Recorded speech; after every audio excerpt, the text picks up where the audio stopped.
Hey everybody, how's it going? This is Ben with Company Grip Guitar. Real quick, I just want to let you know the Joyo Jam Buddy II is going to be a two-part video. The one you're watching right now is going to be more of an instructional video or a step-by-step detailing every single feature of the Jam Buddy II. And video 2 is actually going to be me playing through with just the sounds of the Joyo Jam Buddy II. You know, whenever you do a product like this, it's impossible to know just how long they're going to be because you want to get really detailed with all the features, but you also don't want to get it an hour-long video. So I feel like this is the best way to do that. I will put a link to the sound test part of this video right over here so you can check it out. Let's get into this instructional part of the video.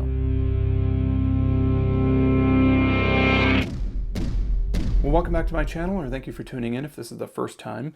So my friends over at Joyo, who we've done a couple collaborations already now, we've done the American sound pedal, the British sound pedal, the California sound pedal. I've been a big fan of theirs for a while now, and they asked me if I want to try out the Jam Buddy II, and I gladly accepted their offer. Now that being said, even though they did send this to me, they have not coached me on anything to say, and I'm free to be as critical as I want. This video will probably be about 15 to 20 minutes long as we go through every single feature of it, but if you want to fast forward, I will put a table of contents in the description below, as well as a link to this product in case you want to check it out yourself. So the Jam Buddy II, first and foremost, is a portable, rechargeable practice amp. It's got a built-in looper, it's got built-in amps, built-in effects, built-in Bluetooth play-along capabilities.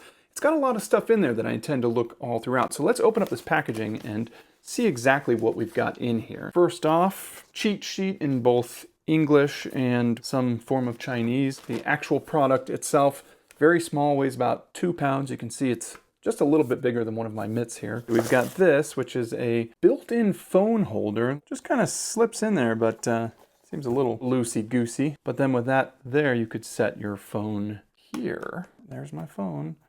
Yep. USB-C to Lightning adapter, as well as USB-C data cable. All right.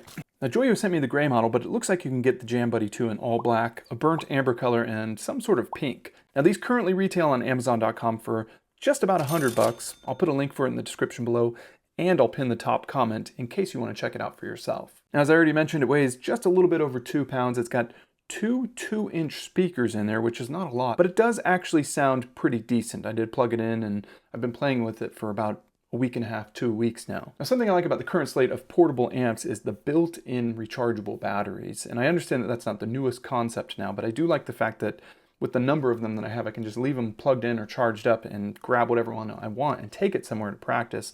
Now the Jam Buddy II is no different. It has a decent sized built-in battery. It takes about 3 hours to charge, and with that they say you'll get about 5 hours of playtime with all the features activated. If there is no audio input detected after 20 minutes of being on, it will shut down the internals there just to preserve battery. Now the Jam Buddy II does have a bit of I/O here, so I'll go over that real quick.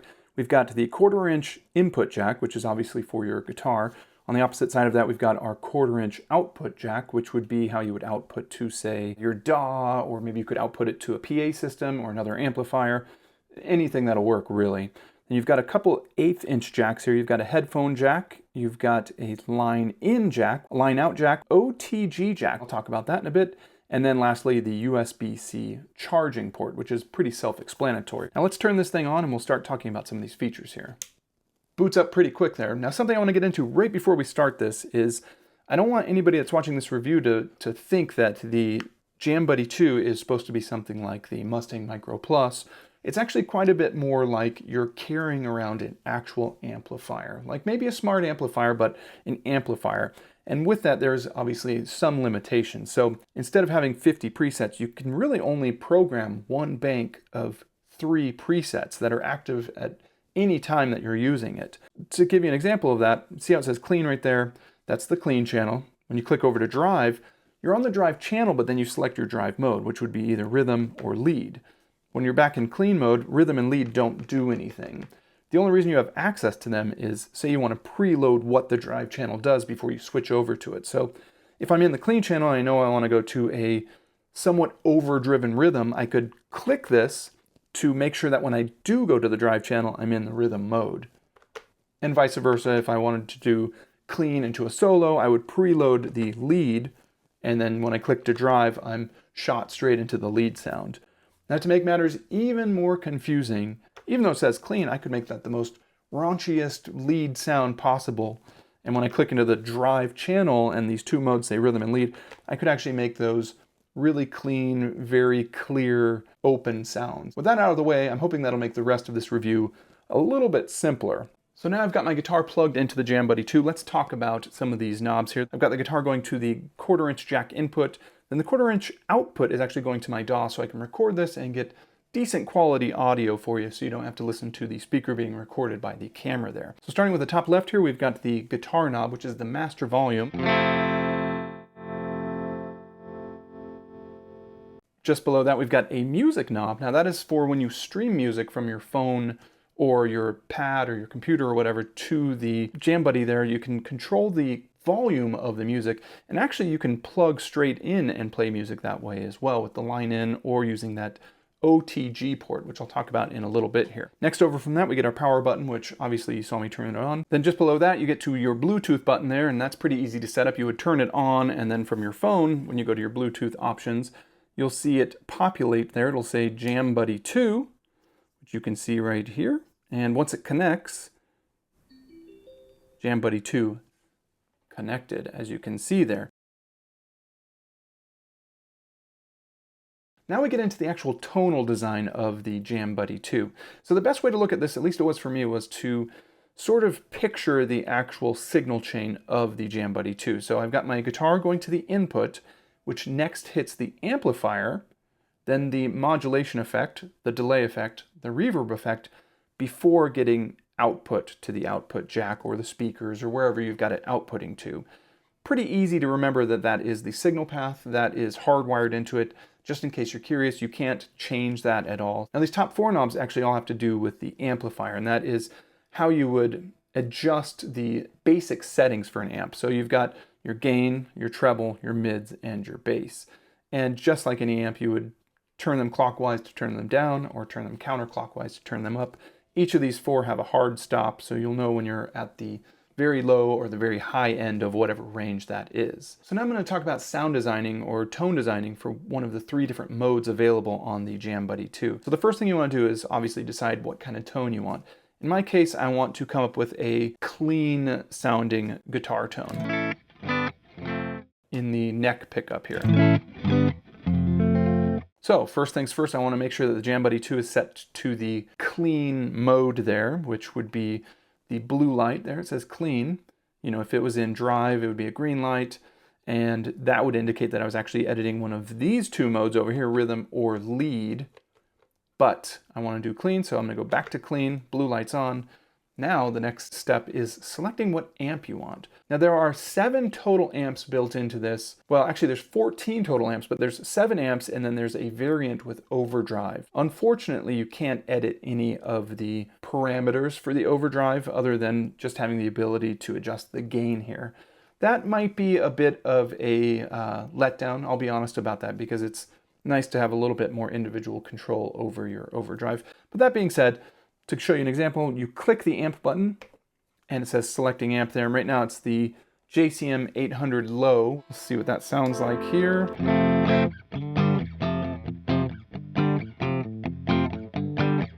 And when I rotate the amp knob clockwise, it's going to go to the JCM 800, but the overdrive version.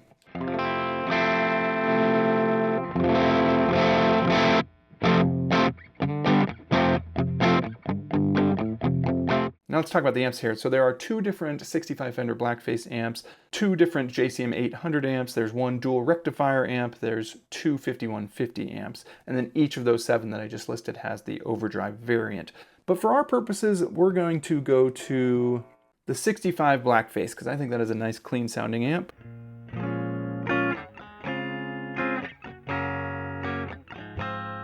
Now to lock that in, I would either click the gain button, which actually when you click it is the quit button, as you can see there, but what it really means is menu exit or exit menu.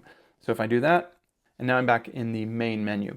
Moving on down the line here, we're going to talk about the modulation effects. To get into that menu, you click modulation, and you've got a total of 5 different modulation effects you can pick here. You've got chorus, vibrato, flanger, phaser, and a tremolo. Now, for my purposes, I'm going to select the chorus, and to adjust any parameter of these 5 effects, you would then click the button again. So in this case, I've got chorus selected, I click it again, and it brings up the parameters there for the chorus pedal, which in this case, I've got rate and depth. Now to adjust the parameters of each of these, well, you see that little red tick mark there? Is that showing up on the screen? Well, if I click it again, it turns blue. So when it's in blue, that means select, which I can slide it between the two different parameters. And when I click it again, it is red. So let's set the rate to 20. And let's click it again so it gets to the select mode, go down to depth, click it, and now it's red for adjust, and I'm going to set that to 22. To exit this menu, I either hit the quit button, or I can just select one of the other effects that I want to edit. But for this review, I'm going to click the quit button. And now let's see what that sounds like now with the chorus having a few parameters adjusted.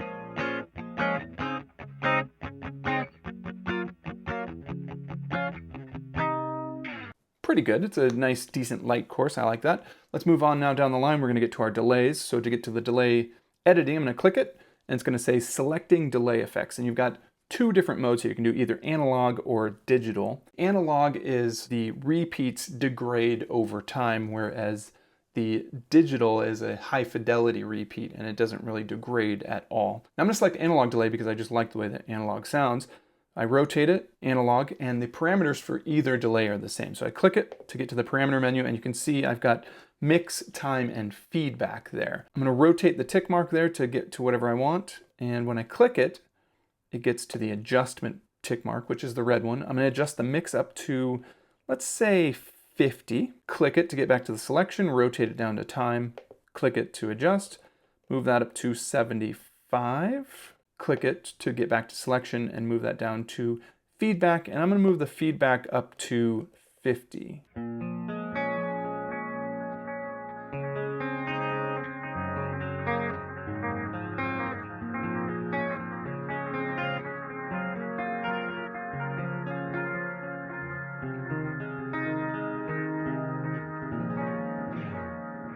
Pretty nice.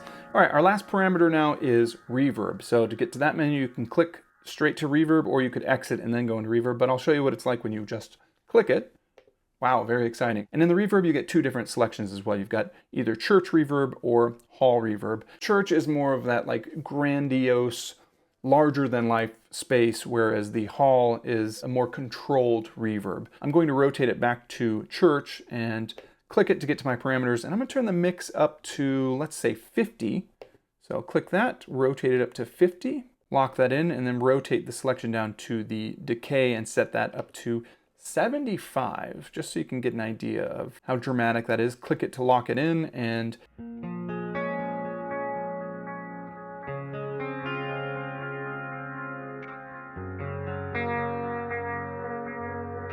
ooh, listen to those decays.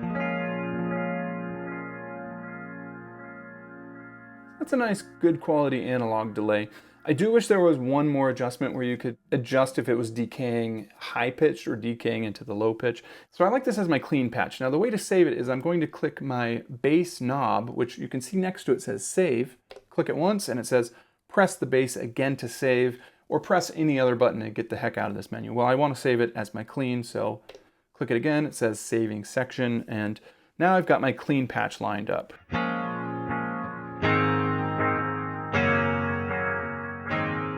So one thing I want to mention about the save is it's a master save mode. So it's going to save whatever I've changed, whether I'm in the clean channel or the drive rhythm or the drive lead. Whatever I've done on this, it's just going to save every setting. So that can be very convenient if you want to just go through and create 3 different tones and you're ready to go. But it can also be something that could easily be overlooked if you're careless. Let's say I'm in my clean and I really like the way it sounds, but then just for kicks, I turn off the delay and I turn off the reverb.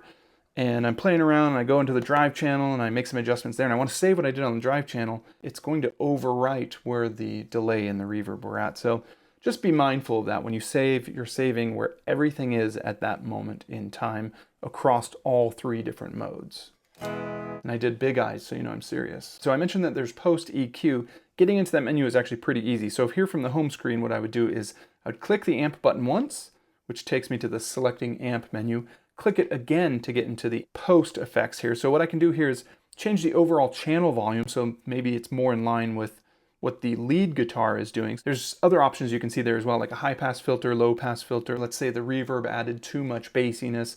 You could start to cut some of that with those features there. Now there's actually also another menu of more advanced post EQ features, which you would get to that by pressing the amp button long press. So I hold it down, and you'll see it says amp miscellaneous, and I can adjust the phase of my input signal. I can change where the bass line is for the EQ setting. So you can see right now it says that my treble fader control is at 1900 Hertz, and that's where when I would do my fader adjustments for the mids and the trebles, it would lower that area instead of where it's at there. So it's more advanced stuff than I think anybody's really going to get into too much, but it is nice to have that in case it comes up in whatever application you're using this thing for.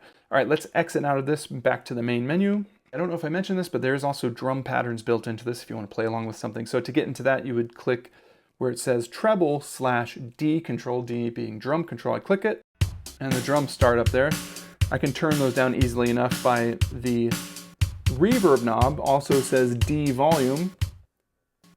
Turn that down so it's not in our audio here. Reverb controls volume, delay controls the pattern. I think there's a total of 35 different patterns, I believe. And then you can lastly control the BPM with the modulation knob. And BPM can adjust from 30 BPM all the way up to 240 BPM.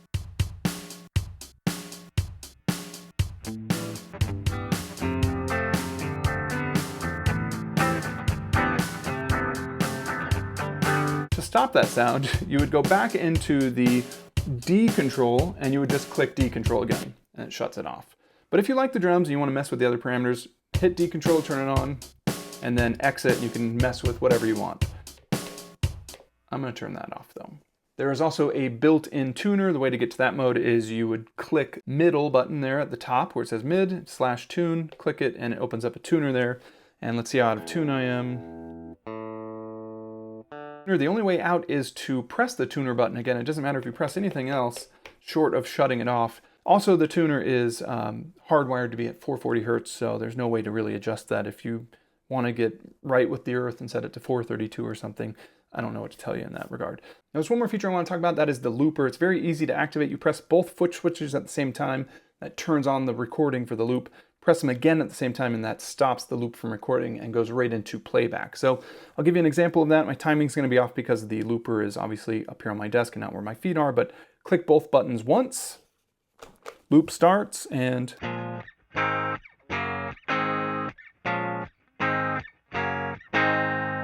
press them again to stop it, loop starts.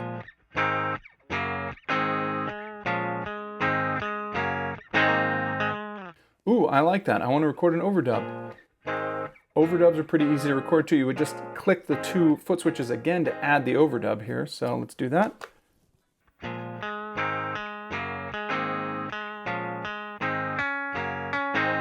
Click it again to shut off my overdub, and now it's in there.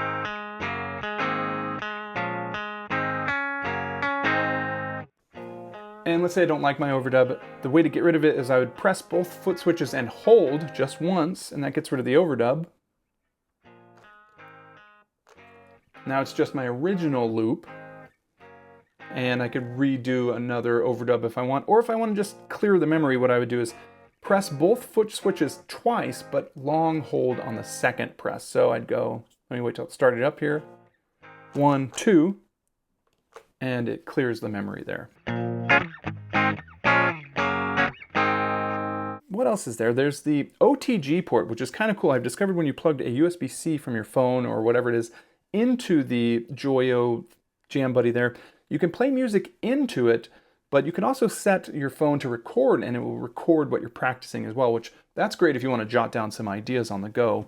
As long as you have a USB cable, you just plug it in there and start recording. So that's kind of a neat feature. I've never used the OTG port before, but I quite liked it. Now, with that being said, that's kind of all the features here of the Jam Buddy II. My honest thoughts about it is for $100, it's pretty good. I think that it sounds really good. Actually, the effects, though they are very limited, are pretty high quality, so I'll give it some credit for that. There's a slight delay when you're switching between any channel there, which It's not a giant delay like when you had the Helix and you would switch between them and it took like a fraction of a second. It's not quite that long, but it is enough where if you needed to jump straight into an effect, you might tend to notice that a little bit here. Now, I won't say I was disappointed, but I was a little bit confused by the fact that there was only those 3 tonal channels that you can have on here, not say what you would get on like the Mustang Micro Plus. But I have to admit that the more that I used it, I kind of found myself realizing that even with the Micro Plus, even though it's got 70 patches or 100 patches, whatever it is, I generally kind of just find 2 or 3 that I use and cycle between them when I'm playing. And that's usually enough because I'm not really expecting this thing to run through an 18-song set or anything like that, just like I don't really expect the Mustang Micro Plus to either. I'm more likely to plug it in, find a patch that works for what I'm trying to figure out, and I don't know if that's an excuse that I'm making for it, but it didn't bother me as much as I thought it would. Would it be nice to have that feature? Yes, but I don't think it's anything that takes away too much from it. I think the build quality is actually quite nice. These knobs feel great. The encoders feel pretty good as well. User interface, pretty easy to use once you give it a good try. And the speakers themselves are actually pretty good. I mean,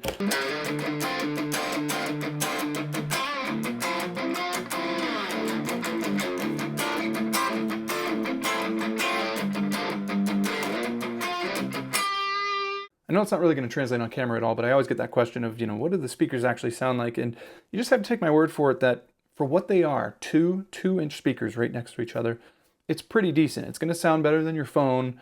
Probably not going to sound as good as studio monitors or, you know, a Marshall stack or something like that. But for what it is, a little practice amp that you can take to the beach or to a friend's house or jam at work or you know, at lunch break or whatever, it's going to do the trick. Overall, my impressions of it are pretty good there. I do wish the screen was also a little bit bigger. I do got to say that. Like right now on my desktop, it's fine. I can read it. But if I was standing up and it was on the ground or if I was playing, yeah, a little bit bigger of a screen for my old man eyes would be probably beneficial. Anyway, I'd like to thank Joyo for sending this thing out to me. It's been a blast. I've actually been using it out in the living room when I'm working on my guitars so I can just plug them in and play along, and while I'm soldering things, I can see where I've accidentally grounded a wire that shouldn't be grounded and there's no signal coming out of it, and it's actually been very helpful. I'm not even kidding. So thank you guys for sending that out to me. If you guys have any questions about it, please let me know in the comments below. Like I said, I'll put a link in the description as well as pin the first comment with it in case you want to check it out yourself. And I guess with that, I'd like to give thanks to my Patreon subscribers for their continued support, and I will talk to you next time.